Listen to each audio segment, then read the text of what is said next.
Hello, everyone. So today we're going to start with lesson 2 of solving systems, where we're actually going to start solving systems. So you will recall yesterday with lesson 1, what our focus was on was understanding what a system of equations was. And we said that it was more than one equation that we're looking at the same time. And then what a solution was. And the solution was the values for your x and y, or the values for your unknowns that satisfy both equations. So they worked in both equations. Both equations gave you a true statement with those particular values for x and y when you substituted them in and verified them. Okay, so what we want to do today is start actually trying to figure out what that solution is. And the first way we're going to do it is by graphing. So this lesson is going to be on graphing. The next lesson will be on graphing using technology, and then we'll talk about the two algebraic ways, which is substitution and elimination. Okay, so first of all, quick review of a question that you had to do in your homework last night. The perimeter of an isosceles triangle is 24 centimeters. Each equal side is 6 centimeters longer than the shorter side. Create a system of equations to model this situation. Okay, so first of all, you need to tell me what an isosceles triangle is. An isosceles triangle has two sides that are the same and one side that is not. Okay, so remember, when we create a system of equations, we have to start with a legend. So for me, I'm going to make my legend be the equal sides are x, and the shorter side I'm going to call y. Okay, so I have an x here and an x here and a y here. Now, to build the system, I always ask myself, what have I been told? Well, I've been told that the perimeter is 24. So the perimeter is adding all the sides up. So I'd have an x plus a y. That would be the perimeter. So that'd be 2x plus y equals 24. And then each equal side is. Do you remember me talking in the last lesson about this word is? That's your equal sign. So equal sides are x. X equals 6 centimeters longer than the shorter side. That would be y plus 6. Okay, so my system is 2x plus y equals 24, and x equals y plus 6. Now, second part, verify that the side lengths of the triangle are 10 centimeters and 4 centimeters. Okay, so again, we haven't talked about how to get the 10 and the 4. That's what we'll start talking about today. But to verify, we're going to plug in 10 for x and 4 for y into each of these equations and make sure you get a true statement for each of them. Remember, it has to work in both. So 2 times 10 plus 4 equals 24. That gives me 24 equals 24, so it works in that equation. And then on the other guy, 10 equals 4 plus 6. Again, don't get caught into reading this left or right. You want to read it down, okay? So 4 plus 6 is 10, so your next statement would be 10 equals 10. And then we verified both of them, okay? All right, so just a quick review of some terminology. What is a system of equations? A system of equations is two or more equations that we're looking at simultaneously, okay? What does it mean to satisfy an equation? It means you get a true statement. It means that the values for your unknown create a true statement when you go to verify, okay? So they actually work in the equation. And what do we mean by a solution to the system? A solution to a system is the values for x and y that will work in both equations. They will satisfy both equations at the same time. Okay, so I would like you to sketch a graph of the following two equations. I could have asked you to do this in the last unit, okay? In order to produce a graph of this, the easiest thing to do is to write it in y equals mx plus b form, right? If we isolate y, if we write it in y equals mx plus b form, then we know m is our slope and b is our y-intercept. So we could just start on our y-intercept and then apply our slope to that point and then go from there. So that's what we're going to do. We're going to work on getting these to say y equals mx plus b. So the first thing I did here was I brought the 3x over to the other side. That's why it's negative 3x. And I brought the 12 over to the other side. And that's why it's negative 12. Now, that gave me 4y by itself, but that doesn't isolate y. I need to now divide everything by 4 in order to isolate y. So that gives me y equals negative 3 over 4x minus 3. On the other guy, I'm going to just take this negative 4y and bring it over to the other side, so that'll give me a positive 4y. Then, again, I'll have to divide everything by 4, and that gives me y equals 1/4 x minus 7. Now, I want to draw a graph of each of these, okay? And the purpose is to, some of you, if you have graphing calculators right now, it's great that you do, and we are going to talk about graphing calculators, but my first and foremost goal is you need to be able to do these by hand. So we are not talking about graphing calculators until the next lesson, because I need you all extremely comfortable with producing an accurate hand-drawn graph, okay? We'll worry about technology in the next lesson. Okay, so to graph these, well, I know my y-intercept. If I look at this blue guy, the y-intercept's at -3, and then from there I can go down 3, right 4, and get another point. So I can draw that line. And for the green guy, my y-intercept's at -7, and from that point I can go up 1, right 4, and that will give me another point. And so I can very quickly draw these two lines. So I start at -3, I went up 3 and back 4, or down 3 and right 4, it doesn't matter. And then I get the blue line. And then for the green line, I start at -7, and I go up 1, right 4, and I have the green graph. Now, yesterday we talked about this notion of a solution to the system. Listen very carefully to this while I develop this, okay?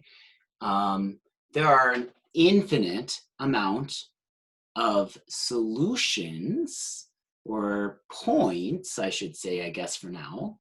There are an infinite amount of points on this blue line, which means there are an infinite amount of values for x and y that satisfy this equation. For example, this point here, -4, 0, would satisfy this equation. If I plugged in -4 and 0 here for y, I would get a true statement, okay? There are infinite amount of points on the green graph that satisfy the green graph's equation. For instance, the point 0, -7. If I plugged 0 in for x and -7 in for y, I would get a true statement. That's a point that satisfies the green equation. The solution to a system is the point that works in both equations at the same time. There's an infinite amount of points on the blue line. There's an infinite amount of points on the green line. There's one point that will work in both equations at the same time. Do you see it? Yeah, it's the intersection point, right? So remember, the solution to a system is the value for x and y that work in both equations. Well, that is the solution. And if you have drawn an accurate sketch, you will conclude that that point is at 4, -6. 4, -6. Now, if I ask you to do this on a test, I will always give you a grid so that you can give me an accurate lines, okay? Okay, so now let's verify that 4, -6 actually works. In order to do that, we'll plug 4 in for x, -6 in for y, and make sure we get a true statement. That's called the verification portion, and we talked about that yesterday, okay? Okay, so here I go. I plug in 4 for x and -6 for y. I get 12 minus 24 plus 12 equals 0. And when I add all those together, I do get 0 equals 0. So it works in the blue one. Now, remember, that's not enough. It's not enough to say I verified it. It has to work in both equations in order for me to say, yes, it is the solution. So now I'm going to verify the green guy. I plug 4 in for x and -6 in for y. And I get 0 equals 0. So I have verified it in both equations. It is for sure the solution to the system. And we have found that solution graphically, okay? All right, so we're gonna do it again. Solve the following systems graphically. Now, unless you mark it otherwise, it is assumed that you are using a scale of 1 if you don't write in numbers on your axis, okay? So if there's nothing there, we assume every tick mark is worth 1. If every tick mark's worth 2, then you need to make note of that and give me some values for the tick marks, okay? Okay, so the blue one, if I want to write this as y equals mx plus b, I just need to bring my x over. So that'll be negative x when it comes over to the right side. So that's y equals negative x plus 8. For the green graph, essentially with this green graph, I need to bring this guy over here to make him positive, and the 14 over here to make, that'll make him negative. So I'm going to have 2y equals 3x minus 14. Okay, just take note, I don't want you to think that it's minus 14 because of this guy, because that guy actually moved with the 2y. If I bring negative 2y over, I'm adding 2y to both sides, and that's why it's positive 2y there. Okay. And then I have to divide everything by 2. So I get y equals 3 over 2x minus 7. Okay, so now I'm ready to graph those. So the first guy, the blue guy, I have a y-intercept at 8, and then I go down 1, right 1, down 1, right 1, down 1, right 1, and I get that line. For the green guy, I have a y-intercept at negative 7 down here. And then from there, I'll go up 3 over 2, up 3 over 2, and I get this guy. The solution graphically is the point of intersection, which looks like 6, 2 here. Okay, so my solution is 6, 2, and now I want to verify it. So I will plug in 6 for x and 2 for y. So it works in the blue guy. With the green guy, I'll plug in 6 for x and 2 for y. And it verifies. So I know that the solution is 6, 2. Your solution is always stated as a coordinate point. Don't conclude x equals 6 and y equals 2. Your solution should always look like it does up here as a coordinate pair. Okay. The only change to that is when we get into word problems, then your solution should be the answer to the question. Okay, so you usually would have to write some sort of a sentence to conclude for that guy. Okay. Let's try these guys. Solve the following graphically. So again, I want to get y equals both equations in y equals form. So isolate for y. So I'm going to bring the 3x over. I'm going to bring the 4 over. I get 2y equals negative 3x minus 4. Divide everything by 2, and I get y equals negative 3 over 2x minus 2. On the other guy, the green guy, I'm going to bring the x over and bring the negative 2 over, so that'll give me 4y equals negative x plus 2. Then divide everything by 4, and I get negative 1 over 4x plus 1 half. Now this one's a little trickier because of this fella. You have a y-intercept of a half. Now, what you can do is you can take your grid and you can actually make each grid of your y a half. So like go a line and then write on your second line 1, and then go a line and write on your second line 2. That way you'll still stay accurate, okay? Okay, so when you go to graph, I have a grid here, so I just kind of, I put it at a half, and then down 1 over 4 for the green guy. And then for the blue guy, it'll be at negative 2 and down 3 over 2. And so that's what your two graphs should look like. And then if you do it accurately, you should get an intersection of negative 2, 1. Okay, so now what we want to do is we want to verify those. So I'm going to go back to my original equations. I'm going to plug in negative 2 for x and 1 for y. And so it verifies in the first guy. And then for the green guy, your second equation, I'm going to plug negative 2 in for x and 4 in for y. And we see that it verifies for the second guy as well. Okay, so we know for sure that is the solution to the question. Okay, that's the solution to the system, and write it as coordinate pairs. Okay, solve the following. So this is a negative y, so I'm just going to bring it over. And this guy is a negative y, so I'll bring it over, but I also have to bring over the 3. So that's going to give me y equals 2x plus 1 and y equals 2x minus 3. Now what can you tell me about these lines? Think back to your last unit. They have the same slope and a different y-intercept. So I would want you to tell me that those lines are parallel. Well, when we go to graph those, remember that the solution is the point of intersection. When two lines have the same slope, there is no point of intersection, because that's the whole purpose of parallel lines, right? They'll never touch each other. Well, if there is no point of intersection, there is no solution, okay? So when we end up with parallel lines, and we know we have parallel lines because we have the same slope, but we have different y-intercepts, there'll actually be no solution to that system, okay? There is no point that they share in common. And so there is no value for x and y that would work in both equations at the same time. Okay. All right, let's try these guys. Solve these guys graphically. So again, we want to rearrange them to be y equals mx plus b first. The green's already done, but you'll have to do a little bit of work on the blue.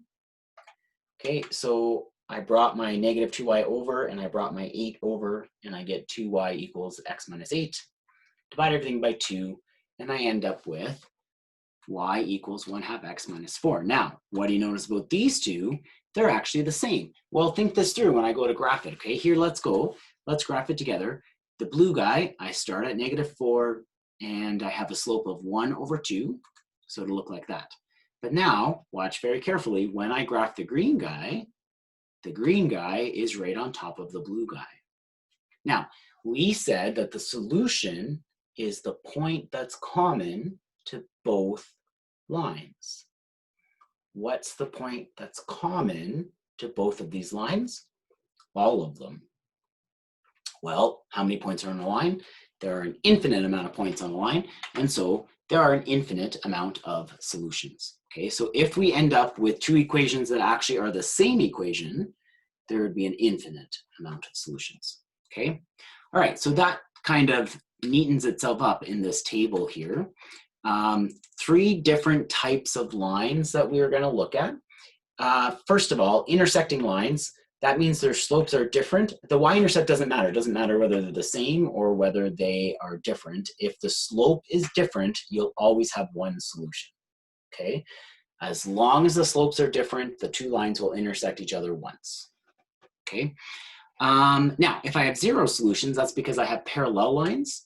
And for parallel lines, the slopes would be the same, but the y-intercept would be different. If the y-intercept is the same, and the slopes are the same, that's where I will have an infinite amount of solutions, and we say that those are overlapping lines, okay? Overlapping lines will have the same slope and the same y-intercept, and there'll be an infinite amount of solutions. All right, Jake has saved $16, and his brother Josh has saved $34. They just started working a part-time job together at CRU. Each day, Jake adds $5 to his savings, and Josh adds $2 to his savings. The brothers want to know if they will ever have the same amount of money. If so, what will be the amount and when will it happen? So I've given you a grid here, and I want you to notice I haven't given you any numbers on the grid because you have to try and figure that out yourself, okay? So in order to do that, we have to come up with the equations. But in order to come up with the equations, we should start with a little bit of a legend, right? You can't start with your equation until you have a legend. So I said let x equal the number of days and let y equal the amount in your bank account. Okay, so now I'm going to build an equation for Josh and build an equation for Jake. Jake started with $16 and he's putting in $5 a day. So y would equal 5x plus 16. And then Josh started with $34, but he's only putting 2 in. So that'd be 34 plus 2x. Okay, so now I want to graph these. So I would love it if you tried this on your own. Try and think about a grid that you're going to have to use. Your slope for your pink, my pink line here is up 5 over 1, up 5 over 1, and you have to start at 16. And then for your orange or my orange graph, I start at 34, but I go up 2 over 1, up 2 over 1. Okay, so here's what my graph ended up looking like. Okay, so I did go up by 1s, and I went all the way up to 60 for my y's, and then all the way up to about 12 days would be fine for your x's. Okay, now if you did this accurately, and I know it's a little harder when you get with bigger numbers, and that's kind of the segue into talking about technology, which we'll do in the next lesson, okay? How to graph these with technology. It's much more helpful to have technology with you when your answers are fractional or when your answers are large like this, okay? But I can accurately get that intersection point, and it happens to be on 6,46. So it will happen on day 6. Both boys will have $46 in their account at this time. Okay? All right. So quick little summary. To solve a system, we find where the graphs intersect. the easiest way to solve a system is to graph and look for the point of intersection. We can always verify a graph by plugging the solution back into the original equations, okay, and then making sure we get a true statement from there. Okay, so that's where we'll stop today.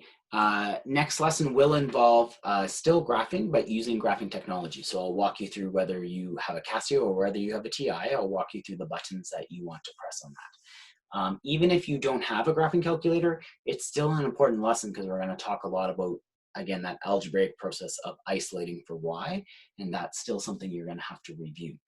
All right, so I'm kind of just going to go right into that lesson, but we're going to stop there and we'll pick it up on lesson 3 with graphing technology when we see each other again. Okay, have a great day, guys.